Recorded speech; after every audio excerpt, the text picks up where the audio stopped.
बहू, ये देख, सारा साबुन बर्तन में रह गया।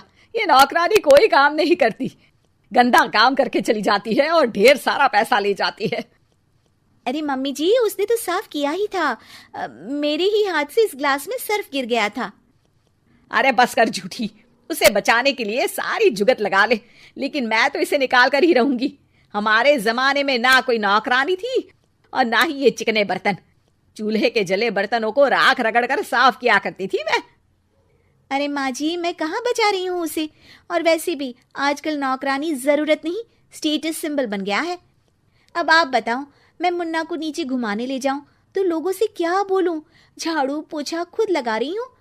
लोग सीधा यही पूछते हैं कि कौन सी नौकरानी काम कर रही है तेरे घर पर। अरे बस कर, ये भी कोई बात होती है? मम्मी जी, आप नहीं समझेंगी।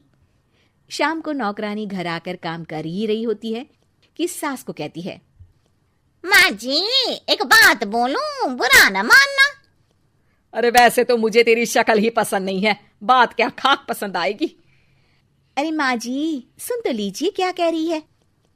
तो मैंने कौन सा उसका मुंह पकड़ लिया है?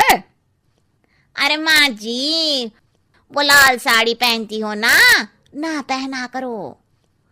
सास का गुस्सा अब तो 7वें आसमान पर होता है। अरे वाह जी वाह, क्यों ना पहना करूं? और तू होती कौन है ये बताने वाली कि मैं क्या पहनूं क्या ना पहनूं? अरे माँ जी, पूरी बात तो सुन लो, वो बोलना क्या चाह रही है। अरे बुरा न मानो आंटी जी। अरे कौन आंटी? अपनी उम्र देखी है तूने? 2-4 साल ही छोटी होगी मुझसे और मुझे आंटी बोल रही है। बहू सर पर हाथ रख लेती है। अरे अच्छी खासी उम्र दराज हो और आंटी ना बोलूं? मैं तुम्हारी बहू से भी 4 साल छोटी हूं। क्यों दीदी?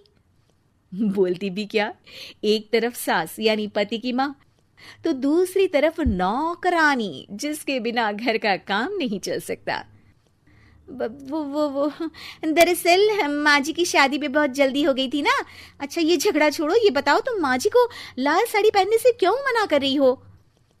वो ना, इनकी उम्र की सारी औरतें सोसाइटी में इनके लिए बात करती हैं कि तुम्हारी सास बुढ़ी घोड़ी लाल लगाम है। बहू को ये सुनकर गुस्सा आ जाता है। अरे वाह वाह, कौन बोलता है जी? खुद क्या है यहाँ की औरतें, बाल सफेद लेकिन टाइट जींस और कोई कुछ भी पहने। अरे पहनना हमारा निजी हक है, किसी को कुछ हक नहीं बनता कि वो मेरी सास के लिए कुछ बोले।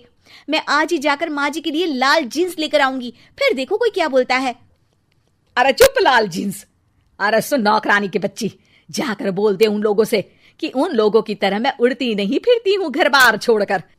अपने बच्चों और नाती पोतों में मन लगाती हूँ, ना कि सारा दिन ताश के पत्तों में आंख गड़ाकर 3 पत्ती खेलूं। नौकरानी वहां से चली जाती है। वैसे बहू, नौकरानी के क्या फायदे हैं ये तो पता नहीं, लेकिन सबसे अच्छा तो ये कि पता चल जाता है कि कौन किसके लिए क्या बोल रहा है। सोसाइटी में तेरा नौकरानी रखने का इरादा बिल्कुल ठीक था। अगले दिन उन लोगों के घर की बेल बजती है। बहू दरवाजा खोलती है कि सामने कुछ औरतें खड़ी होती हैं। अरे बहू, कहाँ है तेरी सास? बुला जरा। अरे बहन जी, आप सारी एक साथ आइए आइए, कैसे आना हुआ? अरे 3 पत्ते खेलने आई हैं, क्यों खेलोगी? क्यों नहीं क्यों नहीं, वैसे भी बड़े दिन हो गए, एंटरटेनमेंट हुआ नहीं। बहू जा जाकर पकोड़े तो बना ला। अरे बस करिए, आगे कुछ पीछे कुछ। वैसे तो कहती है कि परिवार पर ध्यान देती है, हमारी तरह 3 पत्तियां नहीं खेलती। हमने कौन सा परिवार छोड़ दिया? सास सक पका जाती है। अब ये किसने कहा? मैं तो कहती हूँ कि मैं भी थोड़ा बाहर निकलूं। आपने ही तो कमला नौकरानी से ये सारी बात की थी।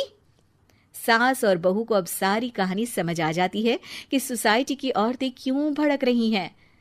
माफ करिए आंटी, मैं छोटी हूँ, लेकिन फिर भी पहले तो आप लोगों ने माँ की लाल साड़ी का मजाक उड़ाया था ना। हाँ हाँ उड़ाया था, लेकिन उससे पहले तो तुम लोगों ने हमारी जीन्स के बारे में बात की थी।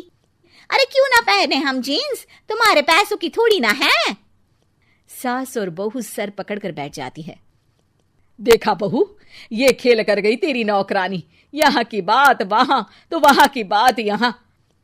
दोनों किसी तरह औरतों को समझा बुझाकर घर भेजती है और कसम खाती है कि नौकरानी को नौकरानी ही रहने देंगी।